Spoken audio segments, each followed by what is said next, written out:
Isang mapagpalang araw na naman po mga kapatid at muli tayo mag-aaral ng salita ng Diyos at ang salita ng Diyos natin pag-aaralan atin po itong kukunin sa libro ni Propeta Isaya, Kabanata 55, talata 8 hanggang 9. So pamilyar ito na account sa Bible na ang sabi, ang wika ni Yahweh, ang aking isipay, di ninyo isipan, at magkaiba ang ating daan. Kung paano ang langit higit na mataas, mataas sa lupa, ang daat isip ko'y hindi maabot ng inyong akala. Mga kapatid, mga magulang, mga kaibigan, ito po ang salita ng Diyos. Ang papuri, ang pagsamba ay para lamang po sa Kanya. So dito may kita natin, pamilyar ito na account sa Bible na palagi natin ito naririnig kapag dumaraan tayo sa mga problema o kaya may mga plano tayong gustong gawin sa buhay natin na para nakita natin na iba yung pamamaraan ng Diyos sa pamamaraan natin. Minsan iba yung gusto natin, iba rin yung gusto ng Diyos. Minsan may mga tao kwine-question ang pamamaraan ng Panginoon. At minsan hindi natin naunawaan dahil sa hindi natin naunawaan yung ginagawa ng Diyos sa buhay natin. Kaya minsan ito yung naririnig natin, minsan ina-advise na hindi mo kailangan kasing unawain, hindi mo kailangan kasing malaman. No, ang mahalaga, magtiwala ka na alam ng Diyos ang kanyang ginagawa sa buhay mo. Kasi kung uunawain talaga natin pamamaraan ng Diyos, hindi na siya Diyos, 'di ba? Hindi na magkaiba yung isip natin at pamamaraan niya kung yung pamamaraan natin ay ganun din yung pamamaraan ng Diyos. Malaki talaga yung pagkakaiba. Ang aking isip ay di ninyo isipan. Yung paano mag-isip ang Diyos ay talaga magkaiba. Kaya nga may mga account sa Bible na may mga bagay na sa tingin ng tao, na iniisip ng tao ay maganda, mabuti, pero yung ending nito ay kapamakan sa buhay niya. At ang tao kasi pag nag-isip, pabago-bago minsan. Nakadepende sa sitwasyon, nakadepende sa nararamdaman niya, o kaya sa mga naririnig niya. Kaya minsan nagbabago yung iniisip ng tao. Pero ang Diyos hindi. Kapag inisip niya yan, plinano niya yung isang bagay, hindi mo talaga mababago yan. Hindi kasi sa katulad ng tao na pabago-bago ang isip. Diba? Pabago yung plano at minsan hindi naman talaga alam kung ano ba talaga yung gusto. Diba? Kaya nga may account sa Bible na kapag ikaw humingi sa Panginoon, ay kailangan alam mo yung hihingin mo. No? Hindi pwede yung pabago-bago isip mo kasi sabi niya pag humingi ka at pabago-bago isip mo, huwag ka nang umasang may tatanggapin ka pa. Diba? Kasi nagbabago-bago isip mo, hindi mo alam kung ano ba talaga gusto mo. Kaya nga when God created, yung hindi lang yung mga bagay sa mundong ito, kahit yung tayo bilang mga tao, talagang pinag-isipan ng Diyos na mabuti. Saan ilalagay yung mga mata, yung ilong, kailangan dalawa yung butas para pagbarado yung isa. Makakahinga-hinga pa, di ba? Tapos yung bibig, ginawa niya lang isa kasi kung masyado marami tayong bibig, masyado na maingay ang mundo.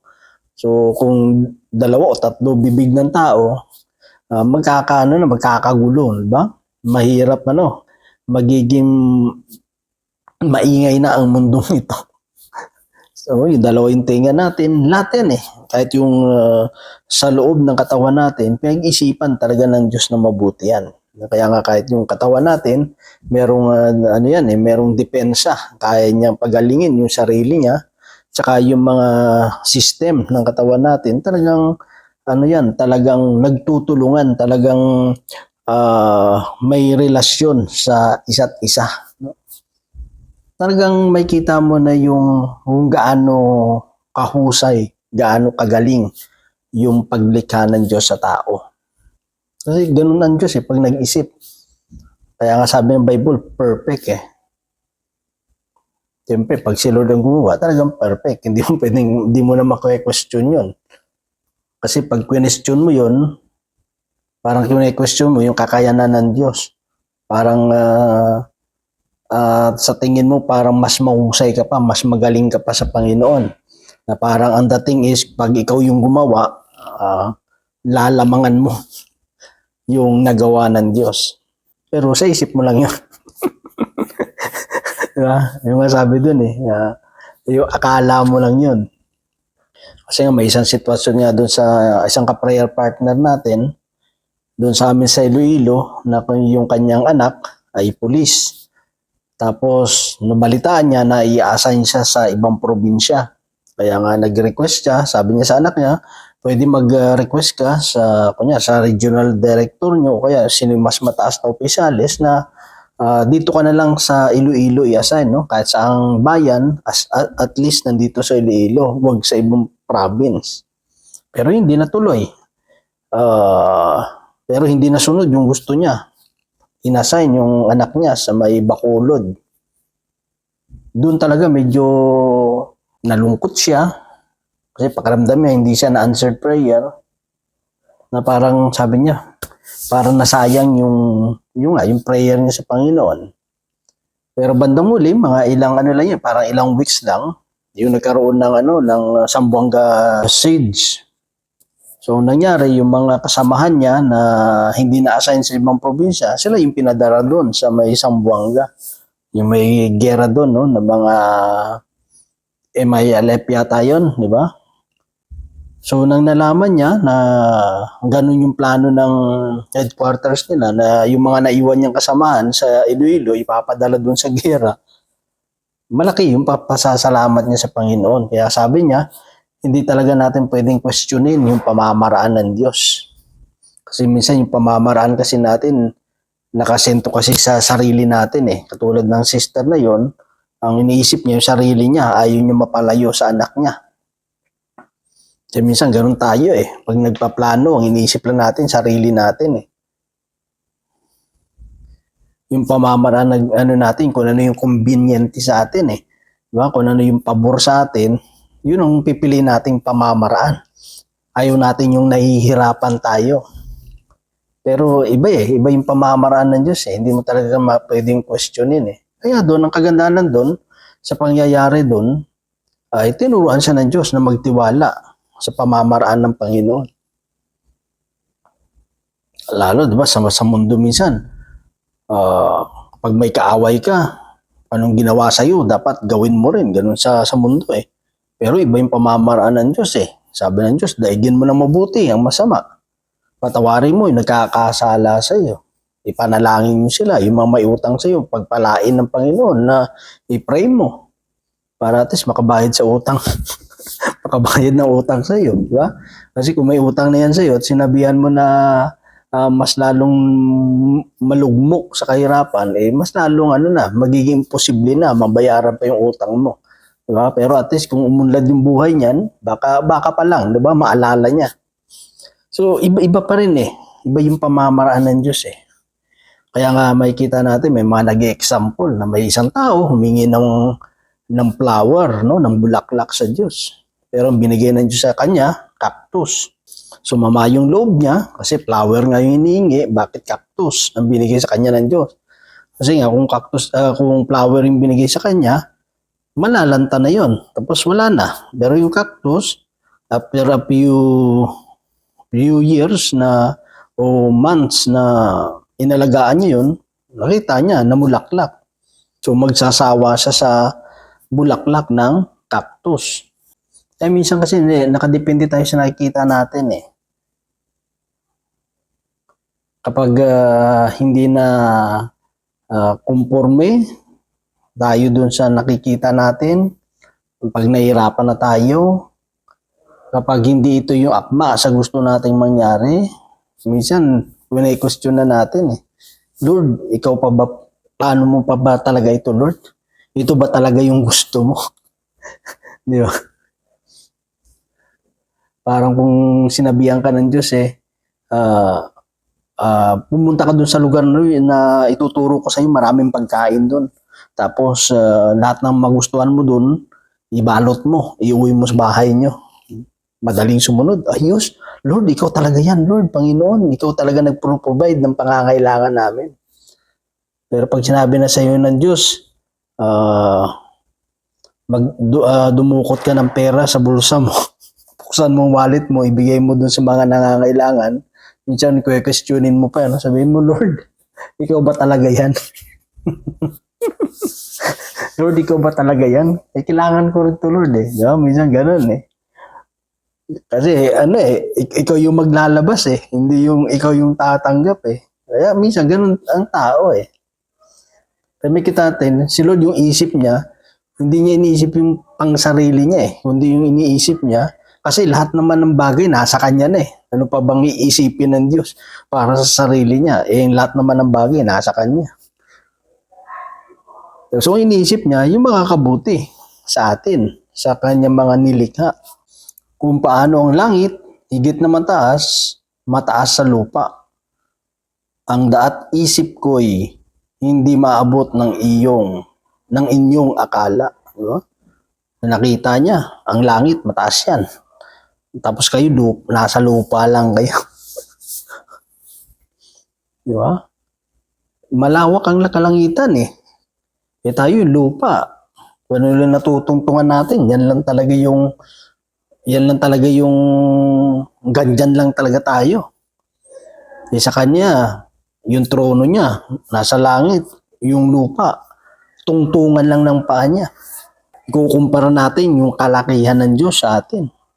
Kaya nga sabi niya doon, hindi yan maabot ng inyong akala. Kasi tayo, puro lang tayo sa akala. Akala lang natin, mahusay yung naisip natin. Kaya kami sasabi, hindi ko naisip yung naisip ko di ba? Para mabibilib ka pa doon sa ibang tao. Hindi ko naisip yung naisip mo Tapos may iba naman, buti na lang hindi ko naisip yung naisip mo, kundi pati ako na napahamak din, di ba? Tayo kasi puro lang tayo sa akala no? Akala ko tama yung yung desisyon ko. Akala ko tama yung naisip ko Diba? Kasi ganun tayo, hindi natin, kasi sa atin, hindi natin alam kung ano magiging talagang resulta Hindi natin mape-perfect yung magiging resulta ng desisyon at naisip natin Para lang tayo trial and error Pag may plano ka, siyempre, hindi mo alam kung ano mangyayari sa future Diba? Kung mag-prosper ba to o hindi. Kaya talagang sa atin, nakatingin na lang tayo sa nag-hoping na lang tayo na magiging maganda yung resulta sa hinaharap ng mga plano at naisip natin. Kasi wala tayong kursi. Hindi natin alam kung ano yung mangyayari sa kinabukasan Kaya puro lang talaga tayo sa akala. Kaya nga napakalaga yung pagtitiwala natin sa Panginoon para hindi tayo mauwi sa puro akala. Diba? Kasi kung akala lang, walang kasiguraduhan Di ba? Yung pagsabi mo kasi akala yung minsan naniniwala kasi isang bagay na para sa iyo totoo, no? Para sa iyo okay. Pero baliktad pala. Di ba? Akala ko. Kasi ganun lang tayo At tayo makakasigurado lang talaga kapag yung plano natin, yung naisip natin, ipinagkatiwala natin sa Panginoon. Diba? Sa pamamagitan ng pananalangin, paghingi ng gabay sa Kanya. Lord, nawa, ito bang naisip kong ito bang plano ko itong Lord? Ito ba ay ayon sa plano mo? Ito ba'y makakabuti sa akin? Kung hindi, Panginoon, pangunahan mo, ituro mo sa akin. I-guide mo ko, Panginoon, na makita ko kung ano ba talaga ang gusto mo. Ano ba talaga yung plano na gusto mong maganap sa buhay ko. Doon makakasigurado tayo. Hindi magiging tsamba. Hindi mo masasabing ay akala ko. Di ba? Hindi ka mamamatay sa mali mong akala. No? Kundi ilagay tayo ng Diyos na talagang tama. Napakita dito ng Diyos na hindi natin pwedeng ihanay yung sarili natin sa Diyos. So, dito lang mga kapatid, no? Ito lang naman, simple lang naman yung ipaabot ng Diyos sa bawat isa sa atin. Na patuloy tayong magtiwala sa Kanya. Hingin natin yung gabay, yung Kanyang patnubay, upang sa lahat ng ating babalakin, sa lahat ng ating iisipin at gagawin, kung tayo ay papatnubayan ng Panginoon, at hayaan natin ang Diyos, pagtitiwalaan natin siya sa Kanyang pamamaraan. May mga bagay na hindi mo na dapat kasing maunawaan, hindi mo na kailangan dapat malaman, kasi pamamaraan ng Diyos yun eh. Sa mga bagay na yun, sa mga sitwasyon na yun, tinuturuan tayo ng Diyos na manalig at magtiwala sa Kanya. At bandang huli, kapag tayo nagtiwala, nanalig sa Kanya, ipapakita naman ng Diyos sa atin eh, na tama yung desisyon natin na pagkatiwalaan siya. At ang lahat ng bagay ay maayos, ang lahat ng bagay ay mapangyayari para sa ating ikabubuti. At siyempre, maluwalhati ang Diyos sa bawat kaganapang nangyayari sa bawat buhay po natin. So yun lamang mga kapatid, at nawaan Diyos patuloy magpala sa bawat isa sa atin. God bless po sa ating lahat.